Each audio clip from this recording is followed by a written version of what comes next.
Welcome everyone to A Course in Miracles study group, and I call this a healing night as well, because we all come for the purpose of the healing of our mind. In A Course in Miracles it says that that's what the world is for. It is just for the healing of our mind. We think it's for many things, to get that beautiful relationship fired up, or to get that new job, or to have the health that you've always longed for, or 1,000 other things. But we're learning that we really are here in every way to allow our mind to be healed so that we can get back to that which is rightfully ours. And tonight I have the pleasure of my husband joining me, Terry Masci.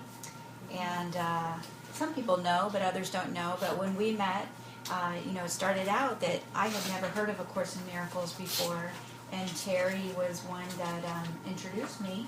I was in a place of great chaos in my life, and I was just coming out of a divorce, and my position had just been eliminated through the whole office had been eliminated, and it was going to report to someplace in Tucson.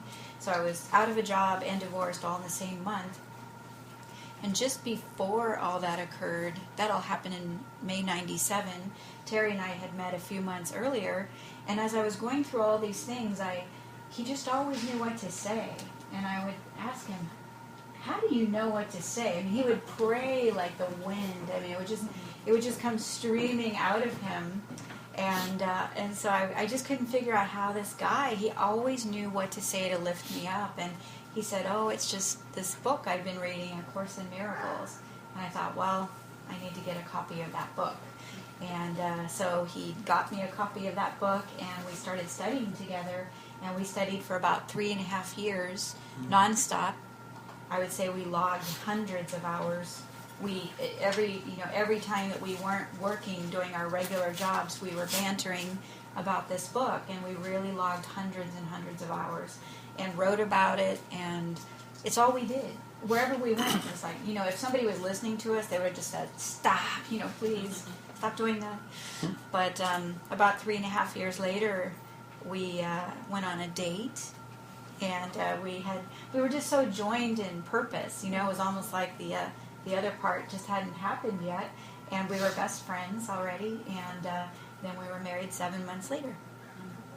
And for those of you that don't know, see, I'm Robin, he's Terry. My first husband was Terry. His first wife was Robin. So that's our quirky little story. And we were both married 16 years. So he had been divorced about 5 years when I met him. I was just coming out of a divorce, and so we've been best friends ever since. So I highly encourage anyone to start with friendship, because you always have your friendship. But Terry and I in these last few weeks have really been focused on that grand illusion called lack and scarcity. And, we've had some insights as we share together, and we want to share it tonight. And Terry came up with a beautiful list of just quotes that he thought would be helpful for just the topic of abundance and wealth. Because in the Course, it talks so much about healing and what's needed and how to accomplish the healing. But a lot of times we put money over here, and we think of healing as something like healing of a tumor or healing of a virus, but we don't think about the healing of lack and scarcity almost in the same way. But we found that the more that you started to apply it towards money, that it actually is quite interesting. When you read all the words about healing and you apply it towards lack and scarcity, it's pretty profound. So what I'd like to do is just, pass the mic here for a moment and let Terry take off and share some of the thoughts he's been having. Before you go, do you need that light on? Because when I'm trying to look at you, it's I'll like... turn it away. There you go. There, Perfect. thank you. How's that? Much better. Great. Well, hello everybody. It's very nice to see all of you. Glad to be here. This is probably my biggest blessing, is Robin. She makes everything easy, actually. Well, she talked about us bantering for 3.5 years that never hadn't stopped. We've actually been doing that all day long on some topics, and we could have said that we should have just recorded everything we said to each other in the last hour and a half. Everybody probably would have had fun listening to that.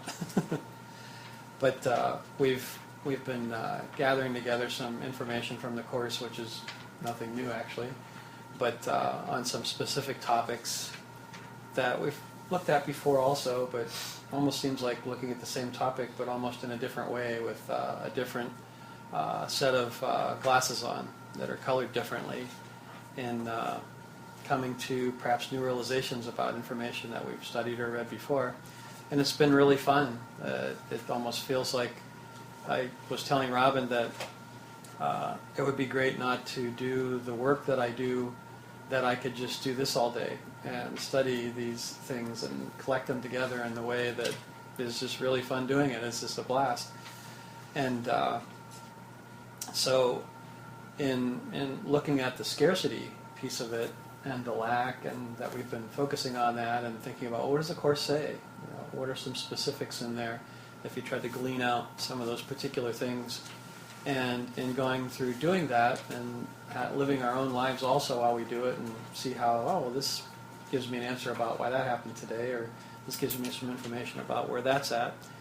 And I know that even myself, that I've strived to look at things in certain ways as I interpreted the Course to teach me, to not try and create something myself, rather look to God for that assistance. And so even within the last 24 hours, I've actually kind of raised the bar on myself a little bit in terms of what was it I was asking. And I think you even mentioned a little bit earlier, is one asking the right question. And for my own realization, I was coming to the conclusion that it wasn't necessarily that I wasn't asking the right question, it was looking for a different answer.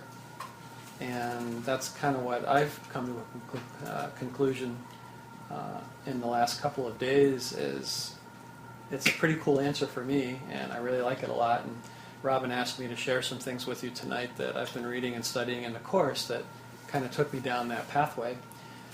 So I'll do that. Some of it is some reading. You don't need a book. I can just read it to you of what I wanted to reference. Put my reading glasses on. I may need to turn my light a little bit towards me. I'll block you. There you go. There. Let's see. Oh, there you go. That's a good one. The first part is just kind of a small section that has to do with us being here in this world, and it kind of touched on, well, what's one of the universal gifts that God has given us in being here? And so this section talks about that, and it's freedom of will. And so it says, just to share a little bit of it, do you not understand that to oppose the Holy Spirit is to fight yourself? He tells you but your will. He speaks for you, and his divinity is but your own. And all he knows is but your knowledge, saved for you, that you may do your will through him. God asks you do your will. He joins with you. He did not set his kingdom up alone, and heaven itself but represents your will, where everything created is for you. No spark of life but was created with your glad consent, as you would have it be. And not one thought that God has ever had but waited for your blessing to be born. God is no enemy to you. He asks no more than that he hear you call him friend. That he hear you call him friend. How wonderful it is to do your will, for that is freedom. There is nothing else that ever should be called by freedom's name. Unless you do your will, you are not free. And would God leave his Son without what he has chosen for himself? God but ensured that you would never lose your will when he gave you his perfect answer. Hear it now, that you may be reminded of his love and learn your will. God would not have his Son made prisoner to what he does not want. He joins with you in willing you be free. And to oppose him is to make a choice against yourself and choose that you be bound.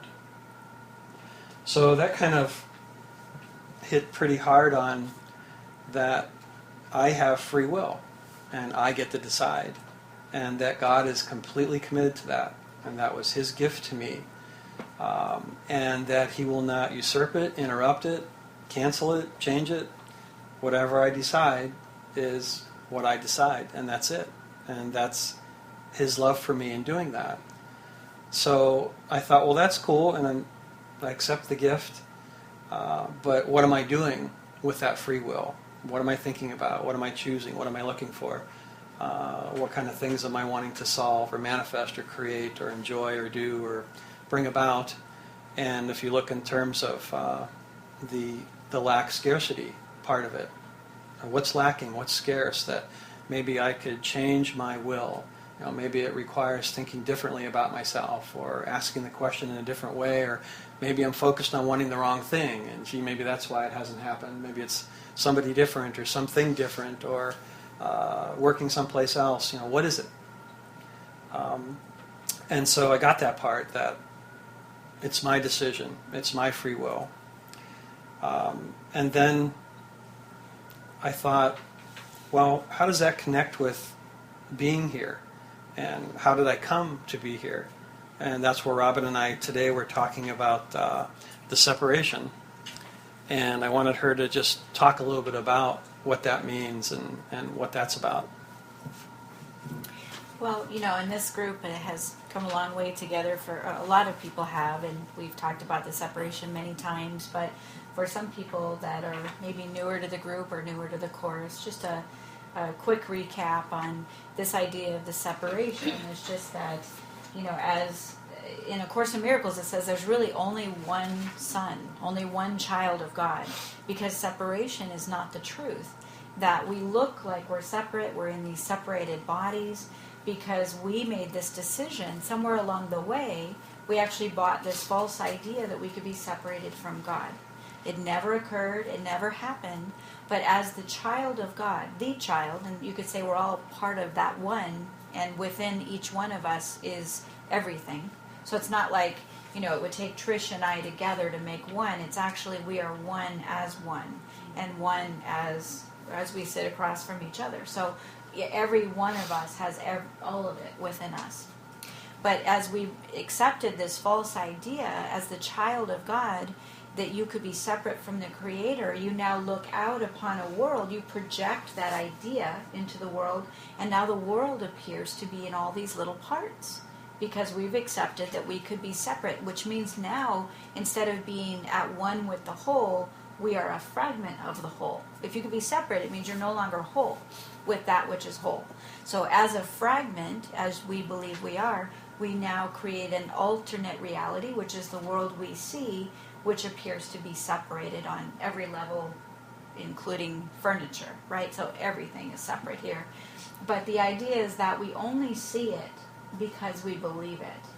And as we withdraw our faith in that illusion of separation and place our faith on what is true, that what happens as a result is that your mind begins to heal, and you actually start to see oneness through your own eyes. But you first have to see it within you to see it outside of you. And that's why every religious, spiritual tradition, everybody's trying to turn inward and get to what seems to be the truth, because your eyes really report to you. If you think about it that way, your eyes don't see.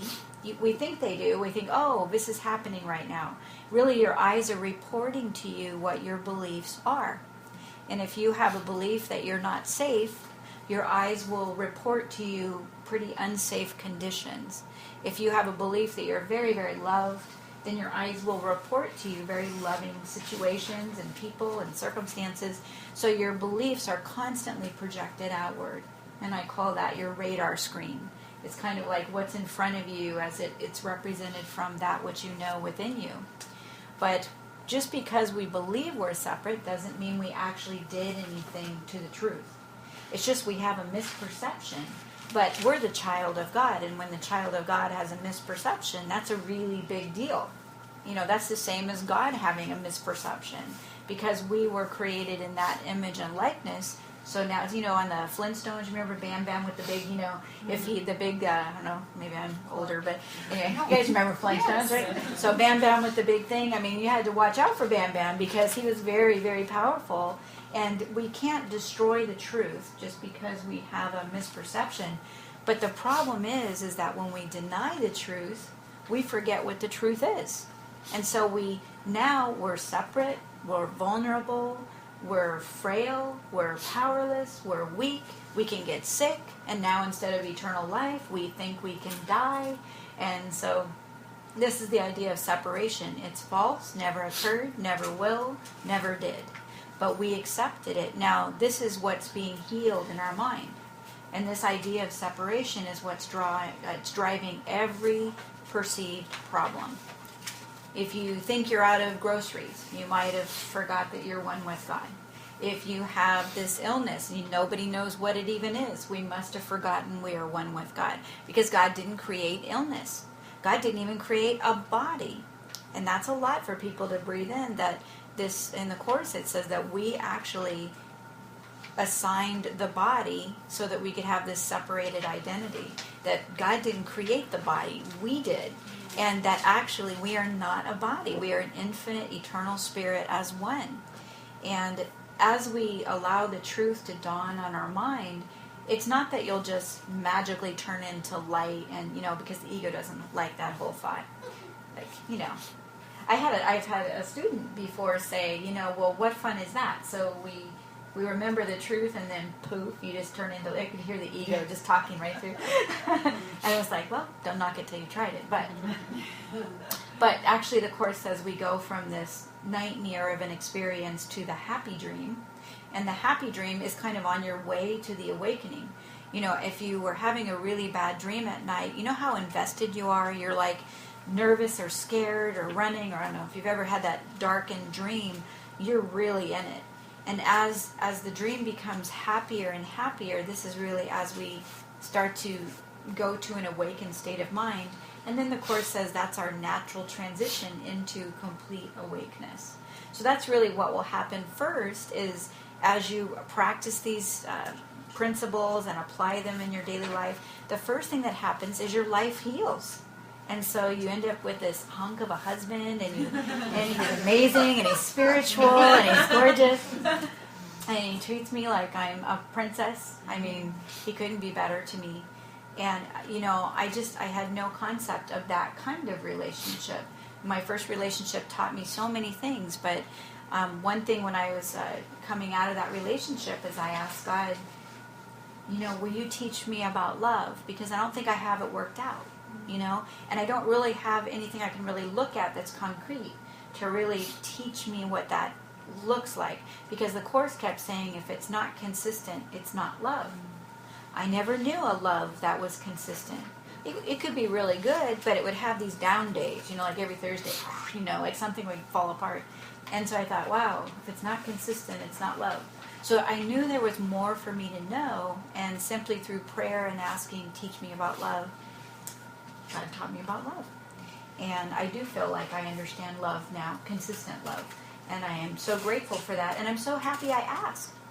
Because I could have never asked because I'd never seen it. You know, it's easy to just blow off what you've never seen before and think it's impossible.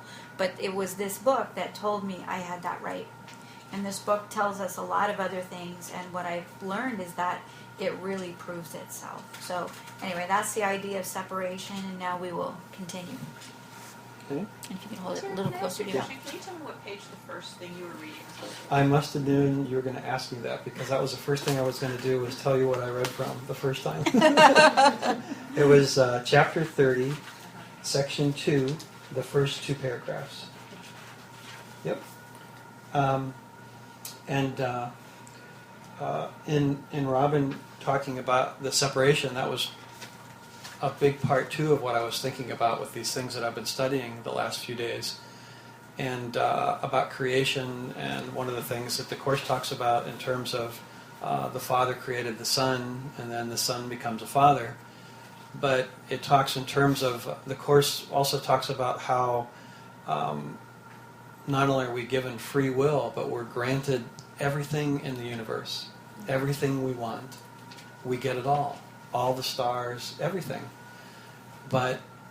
And so as the Father created the Son, and I'm the son of a father, and I have children, and some of them have children, and so one of the things the Course talks about also is that the flow of energy is in that direction, that it's father to son, that son can then become a father, that father can then become a son.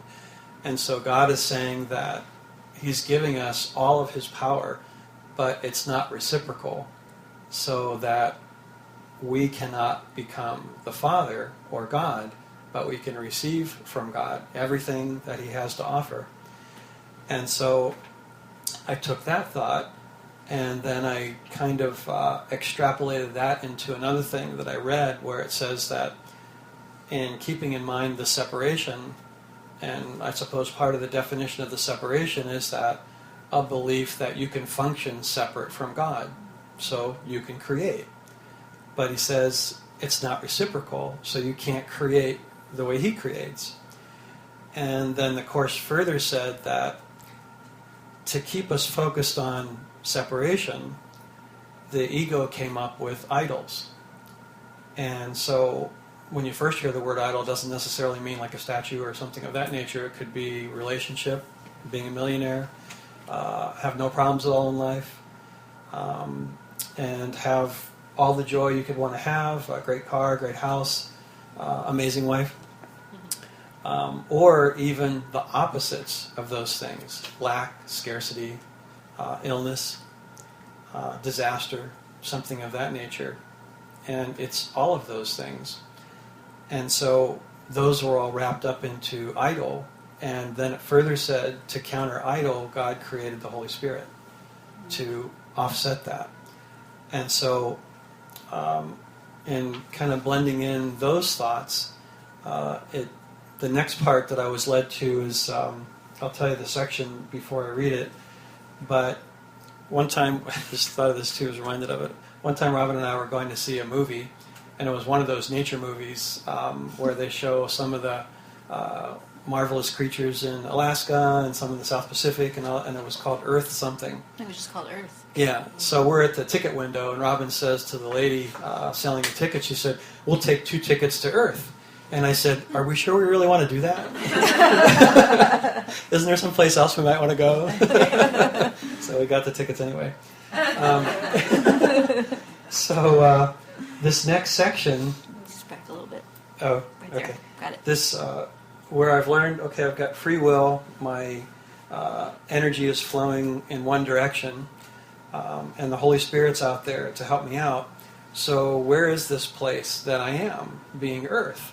And I read a section that kind of gave me a description of that. And that's chapter 29, and it's section 7, where it says, "Seek not outside yourself." So I just wanted to share a little bit of some information that was in there. "Seek not outside yourself, for it will fail, and you will weep each time an idol falls. Heaven cannot be found where it is not, and there can be no peace excepting here. Each idol that you worship when God calls will never answer in His place. There is no other answer you can substitute and find the happiness His answer brings. Seek not outside yourself, for all your pain comes simply from a futile search for what you want, insisting where it must be found. What if it is not there? Do you prefer that you be right or happy? Be you glad that you are told where happiness abides, and seek no longer elsewhere. You will fail. But it is given you to know the truth, and not to seek for it outside yourself. No one who comes here but must still have hope, some lingering illusion, or some dream that there is something outside of himself that will bring happiness and peace to him. If everything is in him, this cannot be so, and therefore by his coming, he denies the truth about himself and seeks for something more than everything, as if a part of it were separated off and found where all the rest of it is not. I want to read some more, but that just kind of told me what it was I was after, in a way, in coming here. Can I add one thing? Yeah. Just the idea of idol, just to clarify that a bit, that in the Course, an idol is really something outside of you that you would use to make yourself happy, or more of something, or greater of something, or more rich. Anything out here, because everything you're looking at is an effect of a misperception. Remember, we're only looking, our eyes are reporting to us what's not true, basically. So if we try to use something out here to make us more of something, that's like the great illusion. So an idol is anything outside of you that you might use to make you happy.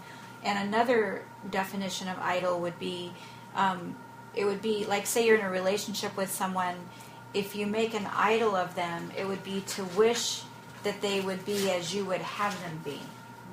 You know, like maybe you're married to someone and you think, well, it's really happy, and it would be so great if they would just do the dishes every night, or I mean, that if you could just get them to be the way you would have them be, that is considered idol worship as well. So it's a little different spin than what we might think of as American Idol or something like that. So, okay. Great. So just to go a little further in this section, this is the purpose he bestows upon the body, that it seek for what he lacks, and give him what would make himself complete. And thus he wanders aimlessly about in search of something that he cannot find, believing that he is what he is not. The lingering illusion will impel him to seek out 1,000 idols, and to seek beyond them for 1,000 more, and each will fail him, all excepting one, for he will die, and does not understand the idol that he seeks is but his death. Right, so the one idol that will not fail him is his own death, which is an idol. Because even death is an idol, because we're trying to use it to create change that doesn't even exist. Can you try? I'm Can you say confused that on again? that one. So death would be considered an idol, because we're taking everlasting life and we're trying to manipulate it into something that's not true. So by definition, death would be an idol. It's something we are trying to use to either create change, alter, improve, or even stop, bring an end to.